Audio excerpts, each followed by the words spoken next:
Hello, everyone. Welcome to my show, Cat Mom Muted. I am Kat, and uh, we are covering what I was supposed to cover last week about muscle memory or cellular memory, memory in general of the body. Basically, the body remembers. And so the body, just like our brain, has memories, but it's embedded in our bodies. So, and this got different kinds of memories if you look it up. There's um, several different kinds. There's the cellular memory, the muscle memory, the immune memory. Um, I can't remember it all, but bottom line, the body remembers everything. And even things that like the brain remembers,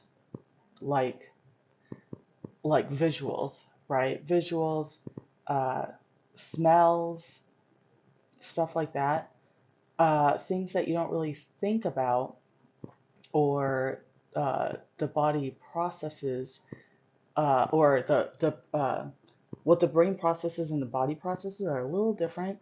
So at that point, like I saw that there's something called immune memory, and that makes sense because immunity, a lot of it is grown from childhood. So you let the baby or kid, toddler, whatever, play in the mud so that its body can learn uh, to protect itself from whatever is in the mud, right? And um, yeah, that reminds me of an episode I saw somewhere.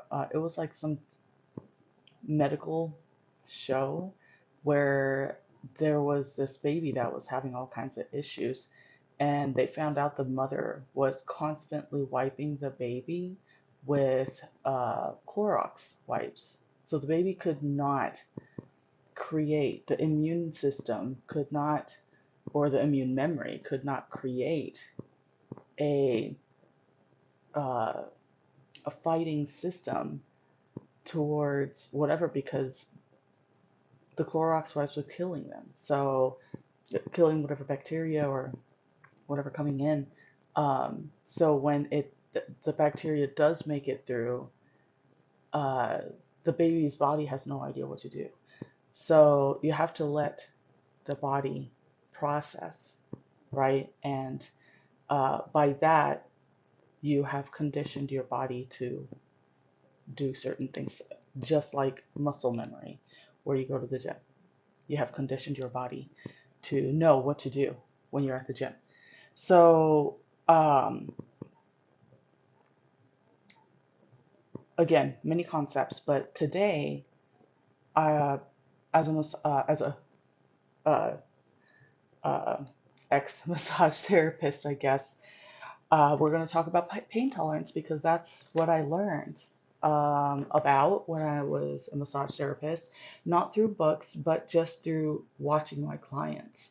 So, one of the things I learned about pain tolerance is one, you have conditioned your body to uh, basically work past through any pain. So, uh, say, for example, you hit your foot on something and it fucking hurts, but you're like, no, I have a job to do and I need to go do it. So you ignore the pain in your foot and you keep going, right? So we have, especially during kids, we have a huge line of little accidents like that. And every time that happens, and we go crying to somebody, whether it's your parents or friends or whatever, because everybody kind of grew up the same way, they're like, if it's the parents, we'll give you something else to cry about, or if it's friends, they'd be like, hurry up, we're trying to do this thing. Let's go play. Let's go play soccer and stop crying about whatever it is that you're crying about. And that happening over and over again will get to a point where you have conditioned your body to ignore those little discomforts and pains and stuff.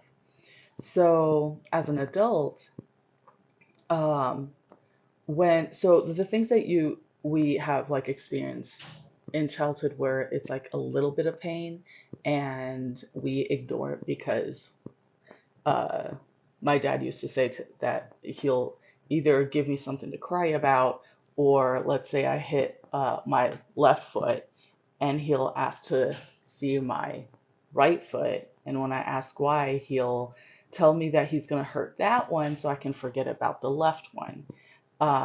Obviously, as a kid, I didn't want both of my feet hurting, right? So I'll shut up.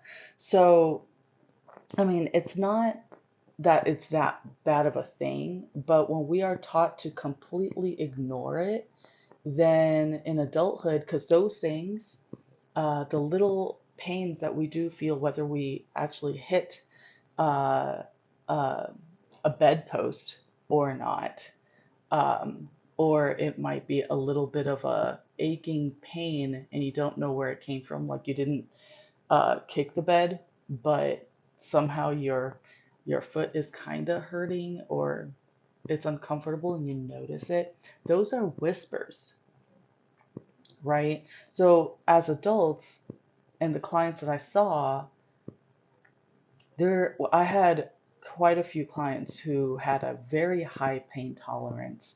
And if I didn't dig in there, which I was told I had a Vulcan grip with my thumbs. So uh, if I didn't use every power I had in my thumbs, well, I wasn't getting any results from my work because they have conditioned their body to understand that unless there is pain, there is no gain. And we hear that phrase a lot, right? And I have learned that that is not true. It's only if you condition your body to believe that that is true. Because throughout the years of me massaging people, having the uh, high pain tolerance clients and the low pain tolerance clients, I've always been curious on why there was such a huge difference between the two. Because I have a lot of people in between the two, where it's a little bit of both depending on what part of the body you're dealing with. But there are clients, no matter where you're at, like there's that and there's these people. And that got me curious enough to start thinking about how the body works. And throughout all the research I had done, it doesn't necessarily tell you this, the research that I've done, because like there's no real proof. But understanding how the body works in the sense of the body remembers, it's got all these memories. Like I truly believe this is what's happening. Like the body learns what you want it to learn, and it'll learn what you condition it to do. So, um, this can be quite a problem, having a high pain tolerance, because, well, first of all, you hear the phrase, listen to your body when it's whispering. At this point, you are not hearing the whispers at all. You don't hear it. The body ignores it. You have told it to ignore it. So you have no idea when the body is whispering until it's screaming. And at that point, you are on your way to a medical center or whatever, or at least limping and trying to get through the day. But the point is, the pain is real at this point. That is the only time you will acknowledge that you are in pain. The whispers, your body has been conditioned to ignore it. So, in today's world, I have, and throughout, it's not just my clients, because I hear this all the time as a massage therapist. like I have these conversations with other massage therapists or medical professionals or whatever, and one thing that is really obvious is that when we have gotten to a point where we've conditioned our bodies to ignore the small stuff, um, we are also telling our bodies to basically disconnect from some of our body parts because there's no need to pay attention to it. So, going back to stubbing our toes on a bedpost, we keep ignoring that. So, and the only way to ignore that is to literally take your brain off of that pain, and you have to do that by taking the brain off the area. So now the toes, they get beat up a lot, right? We're always running into things. Um, and because we keep ignoring the little toe stubs that we do throughout our lives and ignoring the pain that our toes have gone through, our bodies have now been conditioned to ignore the toes. So a lot of my clients had a um, foot issues, and like it wasn't necessarily like the toes or whatever, but like they're always not saying that they were clumsy or anything. That it was just like um it was all of a sudden an issue. Like before they'll be like, I've never had issues with walking or running or whatever, but all of a sudden they're having a hard time walking or running. And the thing is, they might be conscious of what they're doing while they're walking and running. Like when you're doing either of them, do you think about where your heels, your sole, and your toes go when you're walking? Like, have you ever intentionally felt where these little body parts are making contact on the ground? The answer for a lot of people would probably be no. And if they do, it might be because they're more harder on their heels and they know about it, or harder on their toes and they know about it. And that's about like the extent of it. Like they don't really feel where every part of their foot is doing or making contact or whatever. Um, so I remember one of my clients who had only seen me a handful of times. She came in with a foot problem. She was about, I think she had surgery and she needed help recovering. And she was, um, I can't remember, trying to remember what happened, but it doesn't matter what happened to her. But she was there with, oh, that's right. So she was seeing a PT as well. And her PT apparently had told her that she needs to talk to her toes. And she was like, my PT's crazy. And I'm like, mm.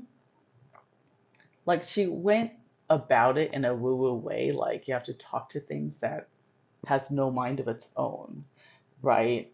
Like, why do you talk to your body part? Saying, hi, little piggy, you know? But there is some truth to that because when you're talking to each toe, when you're touching it, then you bring complete awareness from your brain to the toe, like directly. Bypassing every body part, you are like focused on that very toe. So when that becomes a habit, then you will have conditioned yourself to always remember that you have this body part, you know? Um, I don't know if um, anybody's like really, um, if you know about like autism and stuff like that, but I was listening to a podcast I want to say it was called, what was it called? The, um, oh my God, I'm having a brain fart, but I'll put it in the show notes. But the host decided to do some research on autistic kids, and one of the episodes, the mother of the autistic kid had mentioned that she she would find him uncomfortable, and she'll ask him what's happening. He's like, I don't know that I have fingers. Like, I see them, but I don't know that they're mine. Like, he didn't feel physically that those fingers were his. He's seeing them, he sees that it's attached to him, but he just didn't feel like they were his. So his mother, she didn't really know what to do, but she went to him and was like, let's focus on them. And she would touch one of them and be like, this is your pinky, do you feel it? And he's like, yes. And then she'll do that to every finger. And then by the time she gets to the 10th finger, he's satisfied, like he feels it. And making the not just making the connection of the feeling, but the fact that she held it as he was watching, and um, getting the input that it's being touched through physical feel, right?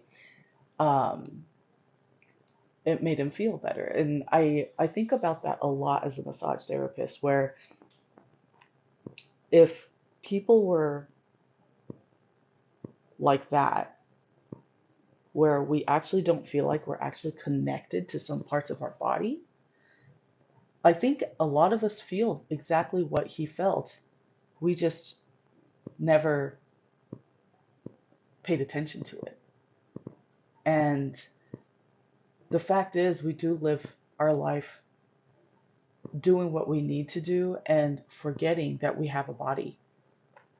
Because again, what do? We work through pain, we work through everything.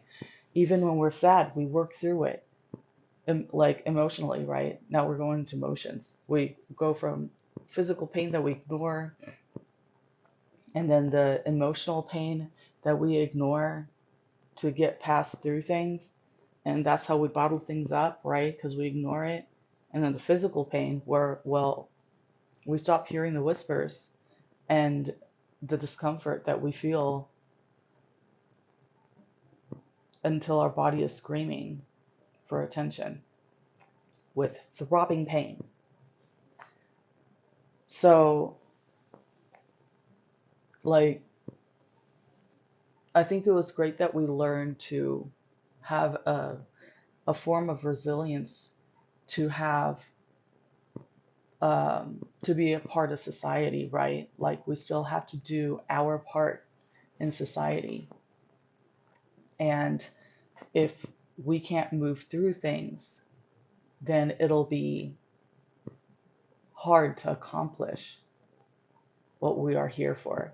However, that doesn't mean you have to ignore it completely. You can go home and basically tell yourself, what did I feel today? Like, what was that? Let's explore it. Let's make sure we're okay. Like, but instead, we come home, we're exhausted from work, and we just don't want to deal with anything. So then that just becomes a vicious cycle, right? But if you have a moment to really think about what you went through that day, every day, and it doesn't have to be anything, you know, um, specific. It can just be what you went through too. Let's say you did stub your toe.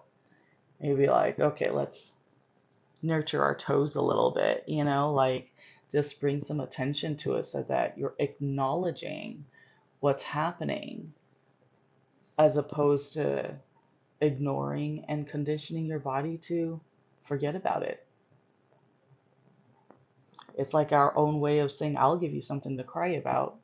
I need to move on. We are not our parents. Like they had to do what they had to do because they had their lives to live, their jobs to show up to, and they also, especially for a Gen X like me, tough love, right? And I think that tough love that I got from my dad did a lot for me.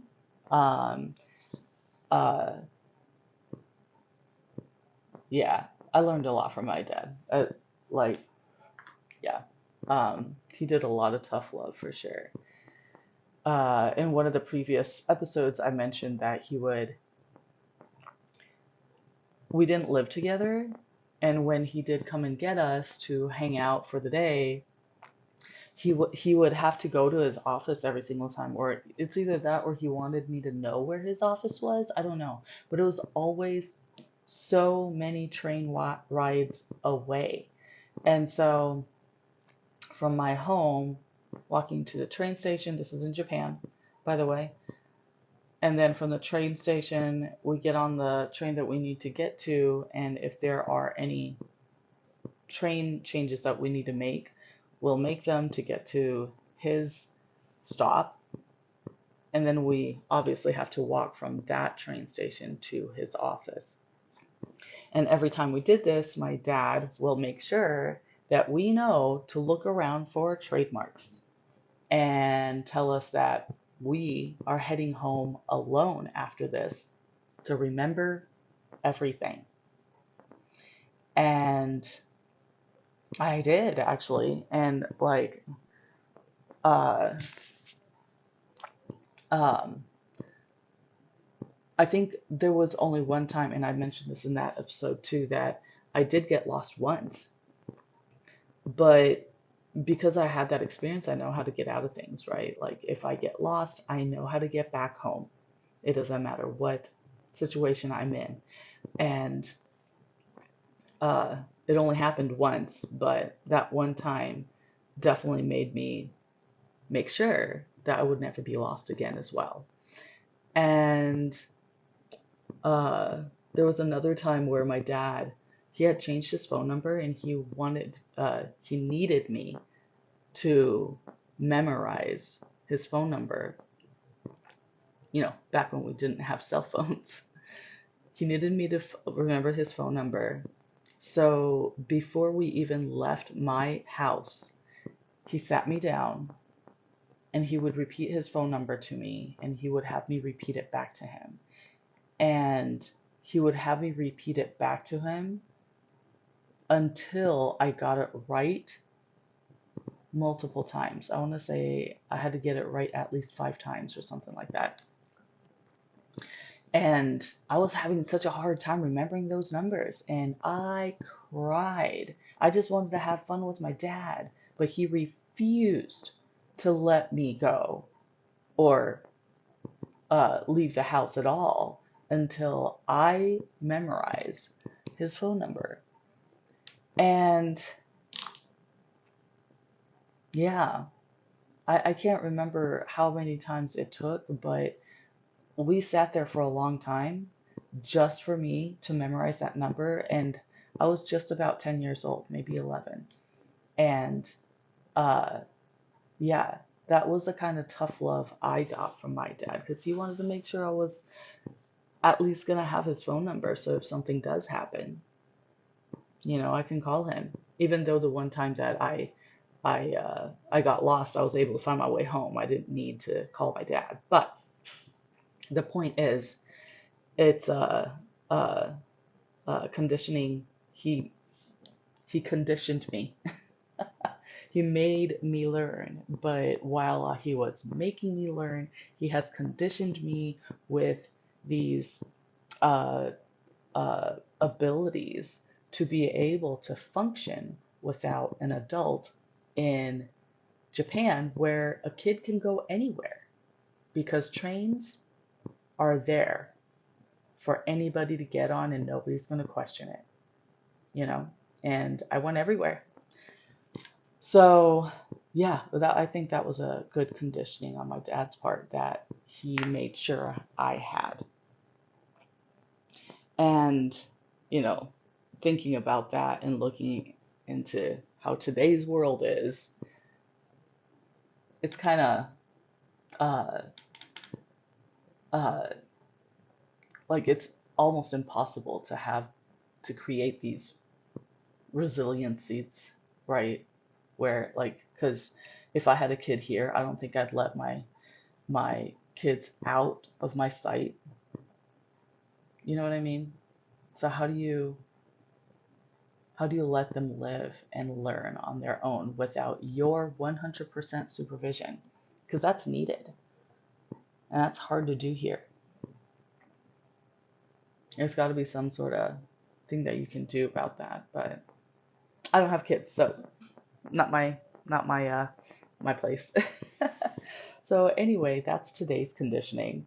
There are lots of conditionings that and muscle memories and stuff that we can talk about, um, and I will cover them as we go. I thought this was going to be a two-part thing, but there's a lot to conditioning because the first thing that pops in my head that I kind of want to talk about is the emotional portion, you know? So that might not be the next one. I need to figure out what the specific topics are and how long it would take to talk about them. Yeah. Or I'll just have it listed and I'll just ramble on like I am now. We'll figure it out. We'll see what happens. All right. If you like what I talk about, feel free to like and subscribe to my show, and I will see you next week.